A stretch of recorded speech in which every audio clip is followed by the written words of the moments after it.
minutes de marche chaque matin pour se rendre au bureau, c'est le petit rituel qui permet à Ruth Cope-Haber et à son mari Eric de prendre le pouls de leur ville.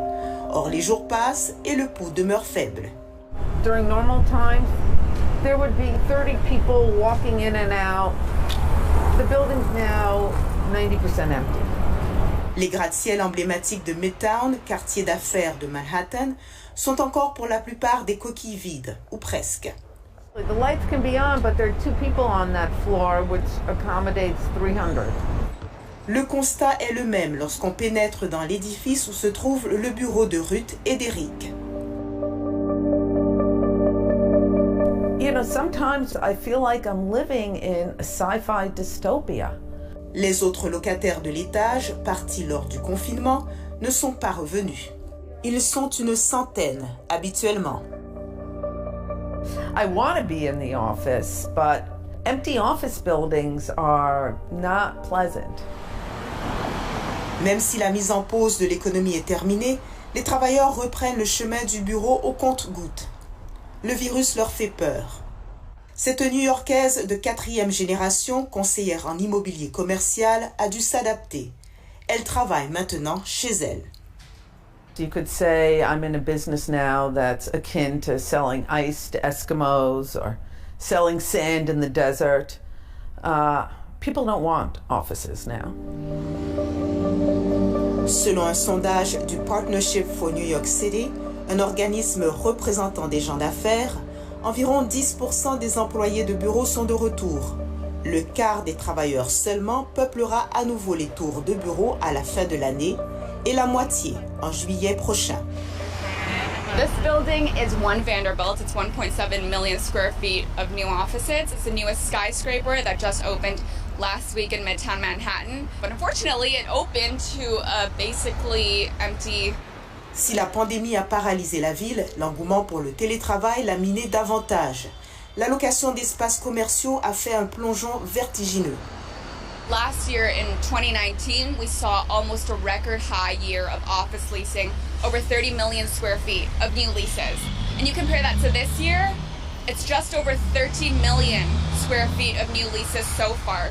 Une véritable catastrophe pour New York.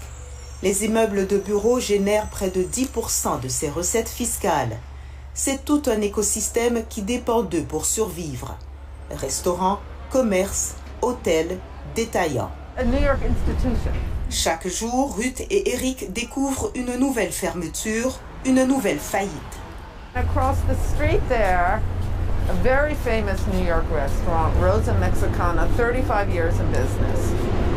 Des centaines de milliers d'emplois se sont évaporés, des milliards de dollars en recettes fiscales aussi. La ville de New York, déjà très endettée, ne sait plus où donner de la tête. La réduction des services commence déjà à se faire sentir.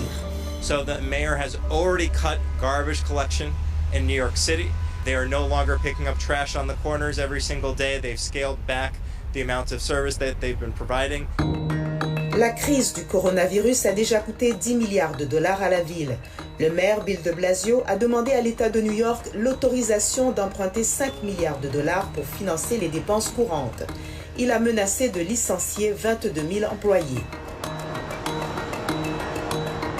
Des voix s'élèvent pour convaincre ou même forcer les travailleurs à revenir au bureau. Les institutions financières commencent à réaliser que le télétravail nuit à la productivité. Frankly, there are a lot of slackers out there. And they need the supervision of their bosses from the offices. They need to be watched. They need that managerial oversight. And look, for a lot of people, work isn't that great a thing. Les propriétaires d'édifices devront faire leur part pour retenir leurs locataires, baisser les loyers et accepter des ententes de plus courte durée. Fini les baux de 10 ou 20 ans. Mais tout n'est pas sombre dans ce portrait. Amazon vient d'acquérir pour 1 milliard de dollars cet immeuble sur la 5e avenue. Un peu plus loin, Facebook vient de louer 730 000 pieds carrés. TikTok signed another lease in Midtown earlier this year in the middle of the pandemic.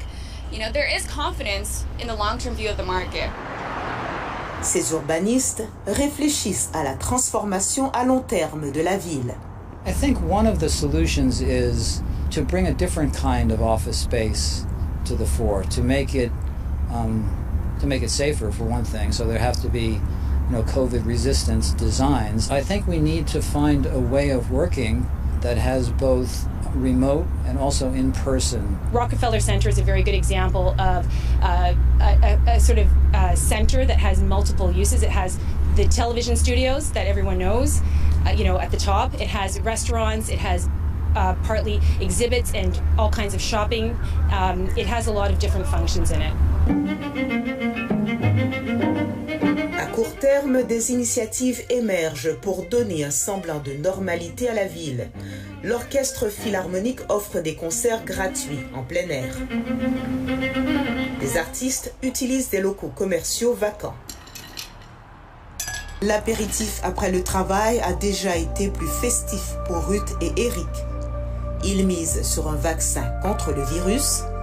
À court terme, c'est très, très difficile.